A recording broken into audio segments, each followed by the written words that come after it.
at the end of July will be the longest lunar eclipse in the last 100 years. But of the times and the seasons, brethren, ye have no need that I write unto you. For yourselves know perfectly that the day of the Lord so cometh as a thief in the night. Our vision is one of peace, security, and prosperity.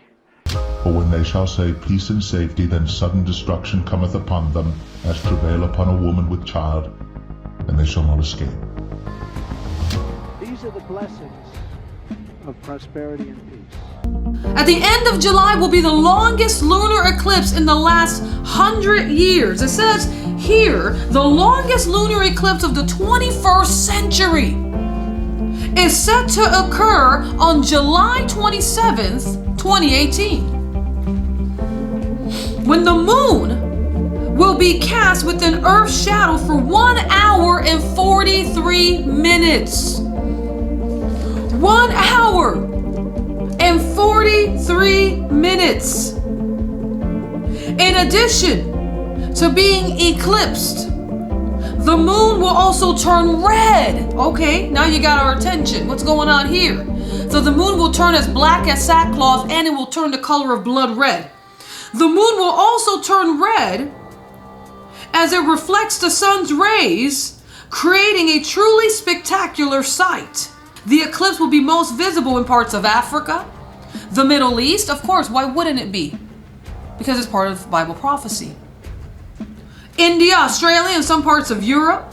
In the last century, only 4 total lunar eclipses had a period totality, the time where the moon is completely eclipsed, that rivaled this summer's event. This included a lunar eclipse on June 15, 2011, that lasted 100 minutes, one on July 16, 2000, which lasted 107 minutes, and eclipse in July 1982 that lasted 107 minutes, and one in July that was July 1935, that lasted 101 minutes. Now, because each event took place in the 20th century, July's eclipse will be the longest lasting lunar eclipse of the new century thus far.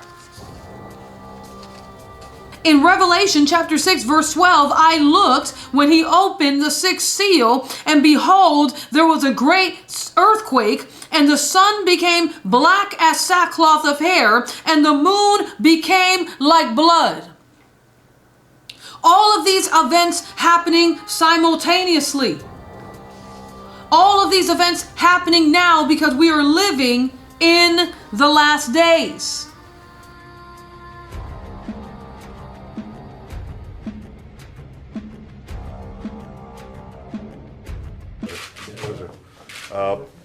This is an opportunity to pursue our common goals of security, prosperity, and peace.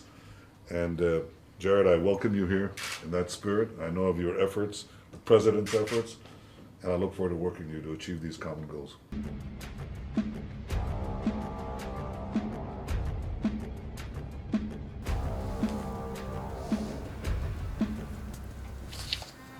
These are the beginning of birth pains. Actually, we're beyond the beginning.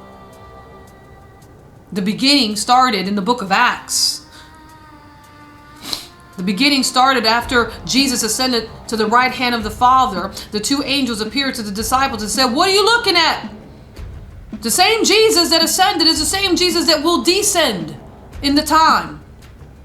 But go to the upper room, obey your master, and receive the baptism of the Holy Spirit," which is what they did.